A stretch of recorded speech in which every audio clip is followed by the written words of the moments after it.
Terrible bills are becoming law in the state of Texas. They are taking important issues to the very extreme on the wrong end of things.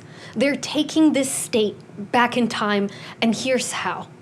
They're encouraging intimidation of voters at the ballot box, like the days of Jim Crow. They're essentially banning abortion, like before the Roe versus Wade ruling.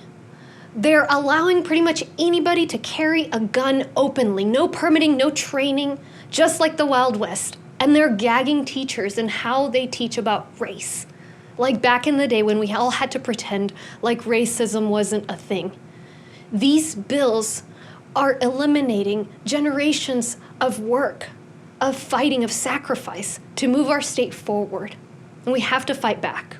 By passing Senate Bill 8, the law says abortion is permitted within the first 6 weeks of pregnancy. But most women don't know they're pregnant within those first 6 weeks. In 1973, the U.S. Supreme Court made abortion a right.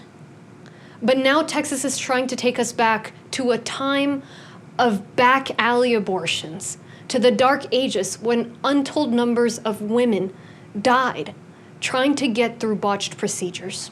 House Bill 1927 passed on September 1st, and it eliminated the requirement for people to get a license in order to carry a gun openly, Wild West style. It eliminated background checks, fingerprinting, training, and pretty much means that essentially anybody can purchase a gun and carry it openly. Senate Bill 3 is a state mandate for what words come out of teachers' mouths when they teach about racism. It'll mean many teachers don't even talk about racism at all in the classroom because they'll now be able to be fired if they don't use the kind of framing and words that the state wants them to use.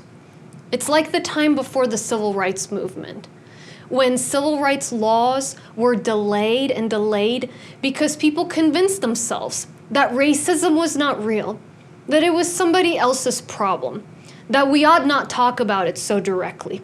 We can't go back to those times. On voting, the new law adds fear to the voting process. It adds a spectacle of fraud and criminality to voting. It overempowers poll watchers, lets them get as close as they deem necessary to voters as they cast their ballot. It intimidates people who assist voters with disabilities, for example.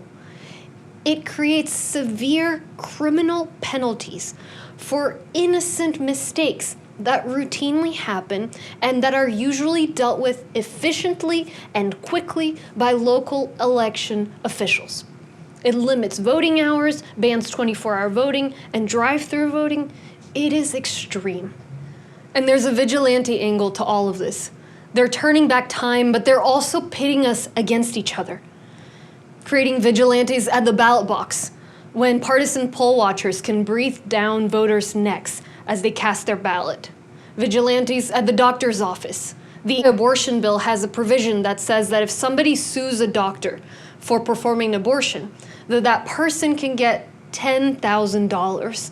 It's a bounty.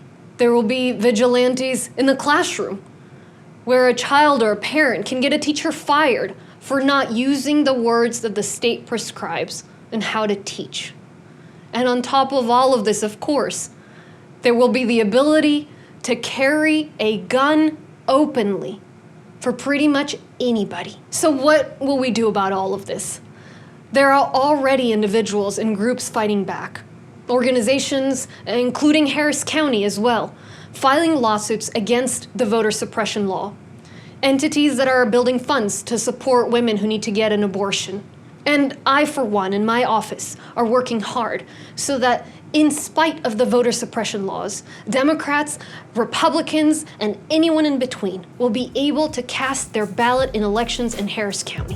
What you can do is continue to activate, to do your part, to make sure that we're moving toward the values that we all share.